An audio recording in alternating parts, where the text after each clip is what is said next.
السلام علیکم ورحمۃ اللہ وبرکاتہ. حضور اردو ٹرانسلیشن.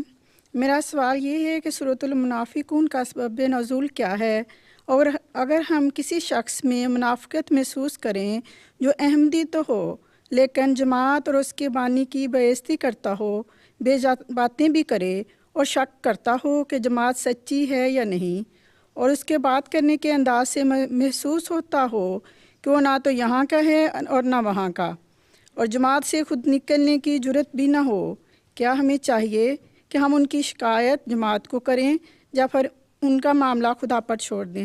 جزاک اللہ حضور. بات یہ ہے کہ منافق تو ہر زمانے میں ہوئے. حضرت صلی اللہ علیہ وسلم کے زمانے میں بھی منافقین تھے،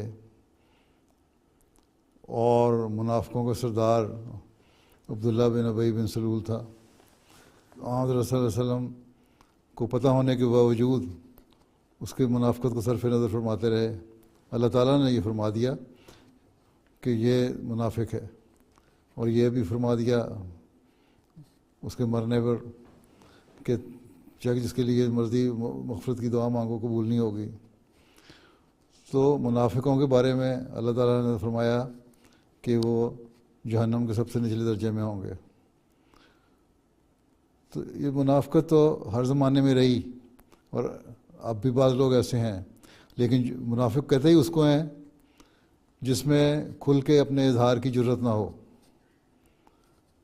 وہ سامنے کچھ کہتا ہو، جماعتی عہدیداروں سے جو مخلصین سے ملے تو اور اس کا نظریہ ہو جماعت کے بارے میں یا خلافت کے بارے میں، لیکن جب وہ بیٹھا ہو اپنے دوستوں اور ہم خیالوں کے ساتھ تو وہ مختلف باتیں کرے.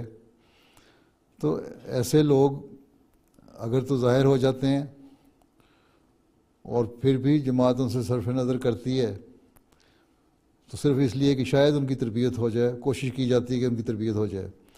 لیکن جب دیکھا جاتا ہے کہ ان کے بگاڑ سے جماعت میں زیادہ فتنہ پیدا ہو رہا ہے اور بے چینی پیدا ہو رہی ہے، تو پھر ان کو سزا دے کے ان کو نکالا بھی جاتا ہے جماعت سے.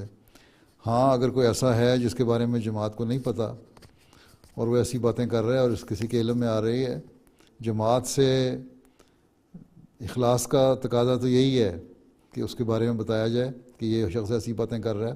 پھر اس کو بلا کے اس سے تحقیق بھی کری جائے گی، پوچھا بھی جائے گا، اس پہ نظر بھی رکھی جائے گی. اور اگر وہ پھر بھی اپنی ایسی باتیں جاری رکھتا ہے تو پھر اس کے خلاف جو جماعتی نظام ہے وہ کارروائی بھی کرتا ہے اور کرے گا.